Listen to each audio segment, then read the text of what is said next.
I'm just going to go ahead and say it. I'm going to say what every rational adult in America should be saying out loud right now. That the president needs to be removed from office via impeachment or via the 25th Amendment as executed by the members of his cabinet. The post that he made last night has sparked backlash, not only from Democrats, not only from concerned Americans, but even Republicans are coming out en masse on social media and saying that Trump should apologize. Let's just start off with Republican Representative Brian Fitzpatrick, who is in a tight purple district. All of these Republicans who may get swept up in the upcoming midterm election are now panicked because a politician who they have attached themselves to, Donald Trump, is openly alienating large swaths of the country by depicting our former president, who is quite popular, Barack Obama, as a gorilla. Just pure, unadulterated racism that Trump is now blaming on a staffer. We won't believe it, and I'll debunk that in just one moment. Make sure you drop a like, make sure you subscribe, and let's start with this Republican representative who just posted, "Racism and hatred have no place in our country ever. They divide our people and weaken the foundations of our democracy. History leaves no doubt. When division is inflamed by those in positions of power, the consequences are real and lasting. Whether intentional or careless, this post is a grave failure of judgment and is absolutely unacceptable from anyone, and most especially from the President of the United States. A clear and unequivocal apology is owed." First of all, where have these Republicans been over the past 10 to 15 years as Donald Trump's political ascension in America was founded on saying that Obama wasn't born here, that Hillary is not equipped because she's a crook and a woman, yelling at female reporters and demeaning minorities in politics? I mean, it's happened for the past 15 years, and Brian Fitzpatrick and other Republicans haven't said much. But as far as this statement goes, it is actually spot on. He is totally right in his analysis here. It weakens the foundations and the social cohesion of any country if you have leaders in power spreading hatred, being hateful themselves and modeling that type of hatred to other people within the country. He then calls for a clear and unequivocal apology. I agree with that. And one of the most poignant points that he makes is that nobody should make posts like this, especially not the President of the United States. If somebody in my high school would have posted a racist meme like that, they would have gotten suspended, maybe even expelled, and rightfully so. If anybody at my former job, or if any of the leaders at my former jobs had posted something like that, they would have been fired. They would have had trouble getting a job after that. If anybody in America made posts like this, there would be consequences, but for Trump, there aren't. Continuing, Senator John Curtis, a Republican senator, came out and said, "This post was blatantly racist and inexcusable. It should have never been posted or published for so long." And again, very quickly, I'm just going to show you the post that was made by Trump. It is former First Lady and former President Barack and Michelle Obama being depicted as gorillas. Just pure racism. Representative Mike Turner comes out and says, "I do not feel the need to respond to every inflammatory statement made by the White House. However, the release of racist images of former President Barack Obama and First Lady Michelle Obama is offensive, heartbreaking, and unacceptable. President Trump should apologize." Again, Trump has been doing this for over a decade in American politics. In the past year, Donald Trump has made jokes about J.B. Pritzker, the governor of Illinois, being overweight. He then called for Pritzker to be jailed. He then called for Brandon Johnson to be jailed and posted a meme of Chicago all on fire, being bombed by the United States military.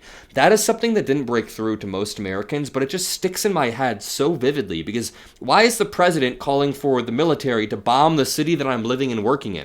He should have gotten impeached and removed for that post alone. What about the fact that he's been yelling and melting down at female journalists from multiple news stations, saying they should smile more, saying that they are pigs, saying that they are terrible humans and terrible reporters who should be fired?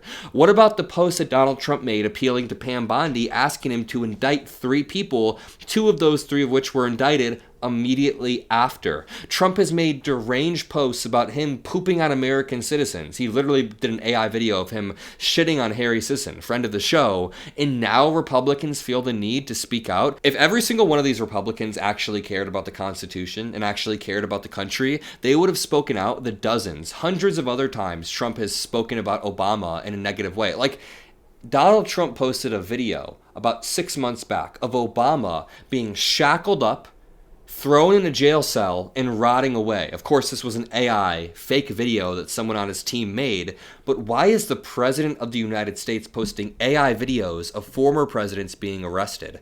One of the reasons Trump may have taken the post down is because Representative and gubernatorial candidate Byron Donalds said that his team called the White House about the video and learned that it was a staffer who let the president down. That is apparently the rumor they're going with. But as I pointed out on Twitter, Trump has used the same excuse again. Look at this post from Real Donald Trump, and it says October 22nd, 2015.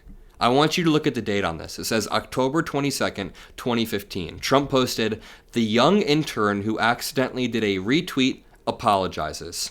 So the same thing happened a decade ago. The post that Donald Trump was referring to is a retweeted post from 2015 that was taking a dig at Iowans, at people from Iowa. Well, he reposted that, and he ended up still winning the caucuses and winning the entire presidency in 2016.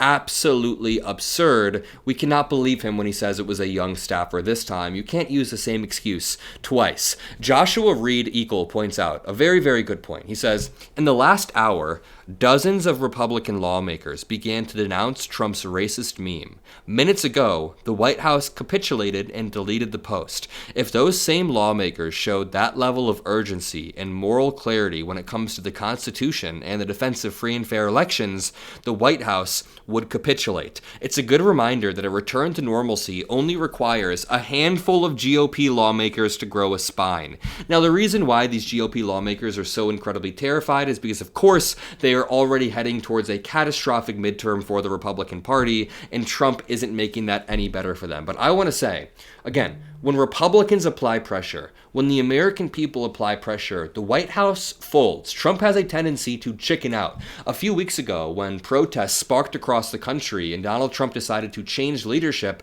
there actually was a de-escalation led by the Democrats in the state. It is no thanks to Trump, who is still calling to jail Governor Tim Walz and Mayor Jacob Frey, but there is a de-escalation because they do back down. In this case, the backlash coming from dozens of Republican lawmakers caused Donald Trump to delete the post. I don't believe that it was written or posted by a staffer. I believe that Donald Trump is continuing his racist streak over the past decade. But look at Representative Mark Amodei, a Republican, announced about 45 minutes ago that he is retiring. I mean, when your party becomes so toxic that you can't defend it, what else are you supposed to do? He said, "Serving the people of Nevada has been the honor of my lifetime. Please see my statement below." And he announced retirement. There's a chance that he had been announcing this retirement for a while, but that Trump's statement this morning about the Obamas caused him to just take the leap and make this statement today. Again, Donald Trump said in 2015 it was a young intern, so you cannot let him use the same excuse twice. I'm going to leave it there. If you appreciate the videos we make on the Adam Mockler channel and you want us to continue to stick up with moral clarity against this regime, make sure you drop a like. Make sure you subscribe below. I'll see you all in the next one, and peace out.